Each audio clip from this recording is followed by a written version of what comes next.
நம்ம வாழைக்காய் வெட்டு முறை தாங்க பார்க்க போகிறோம். என்னென்னு பார்த்தீங்கன்னா, வாழைக்காய் வெட்டு முறையிலேயே வந்து ஒரு 5 வகையாக காய் வெட்டுவாங்க. பாம்பே வெட்டு, சிப்ஸு வெட்டு, கடை வெட்டு, பாக்ஸ் வெட்டுன்னு சொல்லி நம்ம தோட்டத்தில் இந்த டைம் தேர்ந்தெடுக்கிற விதம் என்னென்னு பார்த்தீங்கன்னா, பாக்ஸ் வெட்டு தான் தேர்ந்தெடுத்திருக்கோம். ஏன் பாக்ஸ் வெட்டு தேர்ந்தெடுத்துன்னு பார்த்தீங்கன்னா, ரேட்டு வந்து கொஞ்சம் இறங்கிட்டே இருக்கனால பாக்ஸ் வெட்டு தேர்ந்தெடுத்திருக்கோம். இது வந்து மினிமம் 100% காயில் வந்து 80-75% மட்டும்தான் காய் எடுத்துகிட்டு போவாங்க.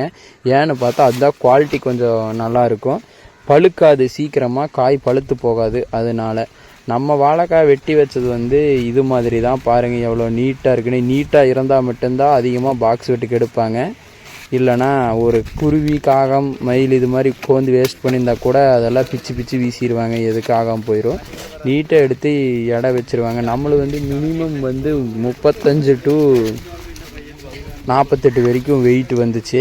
பரவாயில்ல, 2 தார் வைக்கையில் ஒரு 45க்கு மேலேயே வெயிட் வந்துச்சு.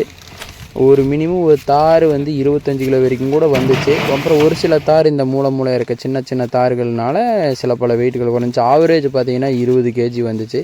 இதுவே கடை வெட்டுக்கு வெட்டியிருந்தால் ஆவரேஜாக 25 கிலோ வரைக்கும் வரும்.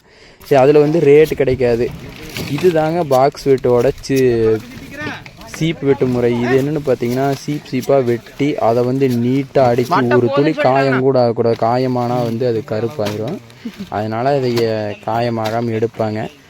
இது வந்து கொச்சின் ஹார்பர் போய் அங்கேருந்து கப்பல் எக்ஸ்போர்ட் ஆகும்.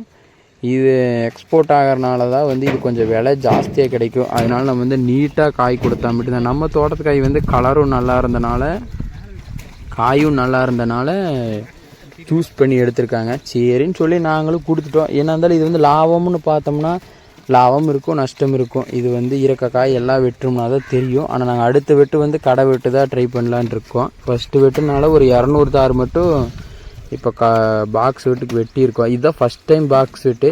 சரி, எனக்கு மட்டும் தெரியக்கூடாதுன்னு சொல்லித்தான் நான் உங்களுக்கெல்லாம் காட்டணும்னு சொல்லி தான் இது பண்ணுறேன். இந்த முறையில் தான் பாக்ஸ் வெட்டுக்கு அடுக்குவாங்க. மினிமம் 18-20 kg தான் ஒரு பாக்ஸுக்கு இருக்கணும். ஏன் அப்படின்னு பார்த்தீங்கன்னா, அப்போ தான் காய் வந்து அடிப்படாது. காய் அடிப்படாமல் இருந்தால் மட்டும்தான் நம்ம மக்கள் வந்து வாங்கி சாப்பிடுவாங்க. நம்ம தோட்டத்தை பொறுத்த வரைக்கும் அதிக ரசாயன உரமே கிடையாது. இது வந்து ஹார்பர் போய் கப்பல்லேருந்து போகிறனால நீட்டாக இருக்கணும்.